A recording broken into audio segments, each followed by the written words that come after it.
Hello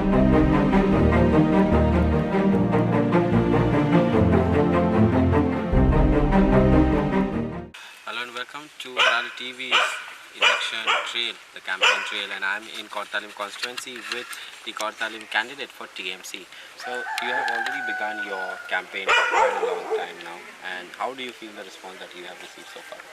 We as a whole for TMC and me as their candidate, we are receiving a very positive response, and the response is overwhelming. Okay. I don't want to be precise over it because we have to keep some cards to ourselves, but the response is amazing, and TMC will make it to the assembly from Kortalim constituency. Okay. You said TMC is going to make it to the assembly from the Kortalim constituency. What is the thing that, like, there are lots of three schemes, the promises. So how are people responding to those schemes and promises that are assured by TMC government? See, we have promised one thing. We make it to the government, within 100 days the schemes will be applicable. So the next thing is people believe in Didi.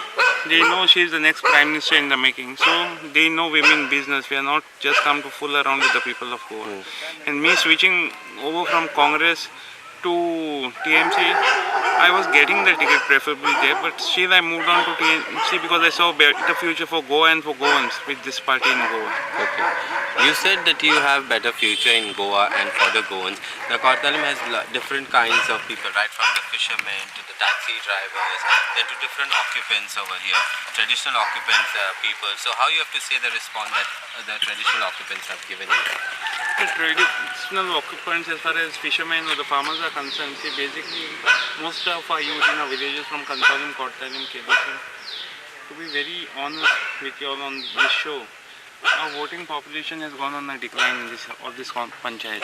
It's on a rise in Sankwal panchayat. So basically our boys are, for better greener pastures, they are migrating to the others abroad. So really nobody, there are only a handful remaining who are really into farming and all, but more are interested in going abroad. So I'm trying to convince the youth we can do something in Goa with the Yuva Shakti scheme, which we are offering around 20 lakhs with just 4% interest rate. They can start their own setup, own businesses, they can go in for their higher education. So basically we are trying to target the youth to hold back to Goa and to save Goa for us. Okay. When you said hold back to Goa and save Goa, what are the kinds of things that you have kept in mind once you are elected? What are the things that you will make sure that you will give to the people of Kortalim and to the state of Goa? See, Kortalim is a big picture. It's a different picture in a different panchayat altogether. If we come down to the youth, I'll convince the youth. I believe in doing business. I believe in creating entrepreneurs. So basically I want them to go in for self-employment, where they can make something bigger than going in for a government job. My basic thing is that. So this Yuva Shakti scheme should definitely help them. And I'll make it happen that our party implements it as soon as we try to form the government. Okay. The Yuva Shakti scheme, maybe the Greh Lakshmi scheme. But basically I'll convince the youth to go in for some business. They have to do it because the returns are high. If you really give your 100% for business, the returns are high than getting employed in the government sector. As far as Zwarinagar is concerned, see, the things are, Zwarinagar is the same Zwarinagar which was 25 years back. Basically I want to bring an end to open defecation which is happening. That is a basic necessity for the people living in today's world. Secondly, we need a 24/7 hospital there. The population is around 32, somewhere between 30 to 40,000. Voting electoral rate is around 13,000. So basically, people are underprivileged. That means very poor. Some of them don't even have a bike. So if in any emergency for 108 can't make it at night, they either have to go to Kansalim or to Chikalim. So basically, such a huge population and the standard of living of the people being so low. On a war footing, I want a 24/7 hospital there, a playground for the youth of Zwarinagar. If we go down to Kelusim and Kortalim, the Mini India project is destroying our Kazan lands totally. We will be losing our ecosystem in a big way. So on priority, we'll try to scrap the Mini India project, no matter what it might cost us. Okay. On a war footing. Okay. My last question to you before we end this conversation will be, you are contesting against a former MLA who was in the BJP, now she's gone to AAP also. She has been, her family also was there involved in politics, plus you have another strong candidate from Congress also, and plus independent and other parties also from the BJP as well. So what do you have to say on that? See, I'm contesting it's one Mariano from TMC against the rest of BJP. Let me be very precise. Narayan Naik is the BJP official candidate. The second strongest candidate backed by them is Anton Vaz, backed by BJP as whole. It's an open secret. You ask anyone, they know that Anton Vaz has a very strong affiliation with BJP. And if, God forbid, if he wins, he'll be BJP's candidate. So is Girish Pillai. Marvin Goodina is backing him tooth and nail. So basically, he'll be also switching sides to BJP. Alina being two-term with the BJP, she also has a connections in BJP. So God knows she might also jump the ship very soon. And as far as Olencio is concerned, he's been with UGDP initially. Then he contested the ZP elections on the BJP ticket. Then he switched to UP, and now he's with Congress. So if you go to see, all of them some way or the other are connected to BJP. Okay. So it's Marian and TMC fighting against the entire BJP setup in Kottayam.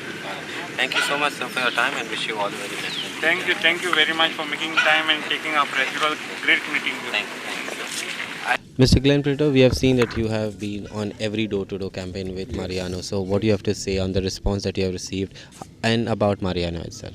It's a tremendous response, and Mariano is a close friend of mine, so I'm going all out to support him as I've done before. When you see the atmosphere of election mode, what do you feel? How strong is this election this time? It's difficult to, I feel something, but it's difficult to predict or say anything regarding that.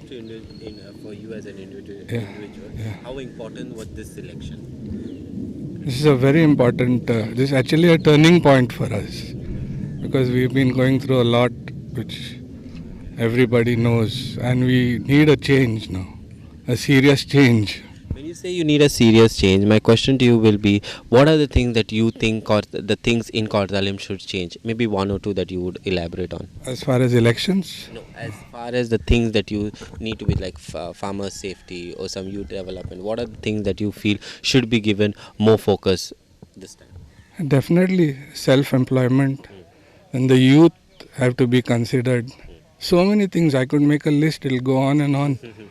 So what about the issues that have been rocking the headlines, right from the double tracking, Kolsonaka, then kind of all these mini India projects. So what do you have to say on that? Yes, we have been suppressed, you know what I mean, for a very long time. The people are suffering all this, and there is only one person who's at the, who calls all the shots, and the government is listening to him. And we have to go through a lot of problems like double tracking and the coal pollution. So we need something different this time, and we need people who will take up the cause and really take our voice to the world. Yeah, that's it.